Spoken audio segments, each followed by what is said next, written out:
Hi viewers, இன்றைக்கி நான் வந்து பிளாக் சனா மசாலா பண்ண போகிறேன். அதுக்காக 400 கிராம் சனாங்க இது வேக வச்சது. இப்போ இதுக்காக ஒரு கிரேவி ரெடி பண்ணிடலாம். இது ஜீரகம் ஆட் பண்ணியாச்சு, வெங்காயம். இதோ வீவர்ஸ், வெங்காயம் வந்து கலர் சேஞ்ச் ஆகிடுச்சு. இப்போ ஜிஞ்சர் கார்லிக் பேஸ்ட் ஆட் பண்ணலாம், டமாட்டர் பியூரி. கிரேவி கொஞ்சம் திக்காக வேணும்னா நம்ம வந்து கொஞ்சோண்டு இந்த சனா வந்து மிக்சியில் போட்டு கொஞ்சம் அரைச்சி எடுத்துடலாம். இதுங்க அரைச்சி சனாங்க. இப்போ இதில் மசாலா ஆட் பண்ணலாம். தனியாத்தூள், மிளகாத்தூள், கரம் மசாலா, சனா மசாலா, டர்மரிக் பவுடருங்க.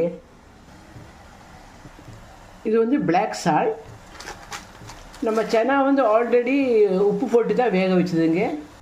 இது விவர்ஸ், நம்ம சனா மசாலா ரெடி ஆகிடுச்சு. கஸ்தூரி மேத்தி ஆட் பண்ணியாச்சு. கீயில் பொரிச்ச இஞ்சி, பச்சை மிளகுங்க. இதோ விவர்ஸ், நம்ம பிளாக் சனா மசாலா ரெடி